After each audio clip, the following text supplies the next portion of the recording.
थाना बछियानी दे इलाके 566 गाबे दे विच सगी मां ने पुत्र और धी दा कतल कर दिता। कतल इन्ने अपने दूए बंदे दे नाल रल के कीता। कतल करन दी असल की कहानी है? क्यों इस मां ने अपने सगे बच्चियां दी जिंदगी खत्म कर दी? नुसरत नामी ए मां है जिन्हें दो विआह कीते ने। पहले विआह दे विचों एक वासफ नामी मुंडा पैदा होया सी जिहदी 17 तो 18 साल उम्र सीगी ते घर दे विचों लड़ाई झगड़े तंग होके बाहर नस गई।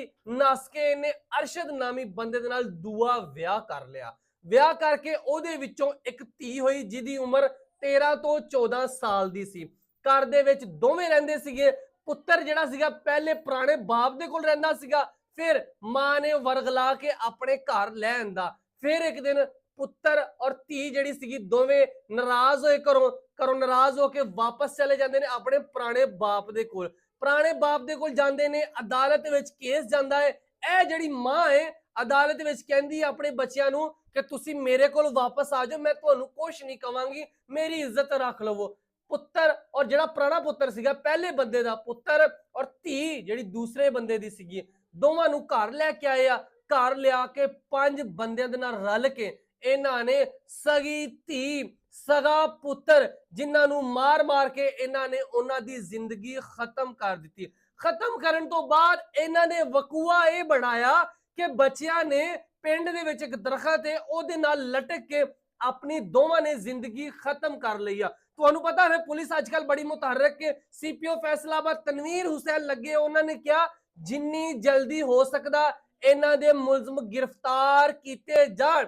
फिर एसएचओ ने जनाब ओने ही जल्दी कार्रवाई करदे होया उस मां नूं गिरफ्तार कीता, नुसरत बीबी जिन्ने अपने बंदे दे नाल रल के इन्हां दोवां बच्चियां दा कतल कीता सी। कतल करन दी असल वजह ਇਹ निकली ਜਿਹੜੇ ਦੋਵੇਂ ਬੱਚੇ ਸੀਗੇ ਘਰੋਂ ਨਾਰਾਜ਼ ਹੋ ਕੇ ਆਪਣੇ ਪੁਰਾਣੇ ਪਿਓ ਦੇ ਕੋਲ ਚਲੇ ਗਏ ਸੀਗੇ ਤੇ ਇਸ ਮਾਂ ਨੂੰ ਔਰ ਇਹਦੇ ਬੰਦੇ ਨੂੰ ਇਹ ਦੁੱਖ ਸੀਗਾ ਕਿ ਸਾਨੂੰ ਛੱਡ ਕੇ ਪੁਰਾਣੇ ਬੰਦੇ ਦੇ ਕੋਲ ਕਿਉਂ ਗਿਆ। ਇਸ ਵਜ੍ਹਾ ਤੋਂ ਇਹਨਾਂ ਨੇ ਦੋਵਾਂ ਬੱਚਿਆਂ ਦੀ ਜ਼ਿੰਦਗੀ ਖਤਮ ਕਰ ਦਿੱਤੀ। ਹੁਣ ਇੱਥੇ ਯਕੀਨ ਕਰੇ ਤੇ ਬੰਦਾ ਕਿਦੇ ਤੇ ਕਰੇ। ਪੁਲਿਸ ਨੇ गिरफ्तार ਕੀਤਾ, ਇਹਨਾਂ ਨੂੰ ਇਬਰਤਨਾਕ ਸਜ਼ਾ ਹੋਣੀ ਚਾਹੀਦੀ ਆ ਤਾਂ ਕਿ ਦੁਬਾਰਾ ਤੋਂ कोई भी बंदा इस तरह की हरकत करने तो पहले सोचे। हुण जिहड़े मुलजम आ उन्हां दा भी मैं नाम लेंदा जावां जिहड़े मुलजम गिरफ्तार होए आ, जिन्हां दे खिलाफ FIR भी दर्ज हुई आ। 3 मुलजम गिरफ्तार होए आ जिहदे च नुसरत भी गिरफ्तार हो गई आ।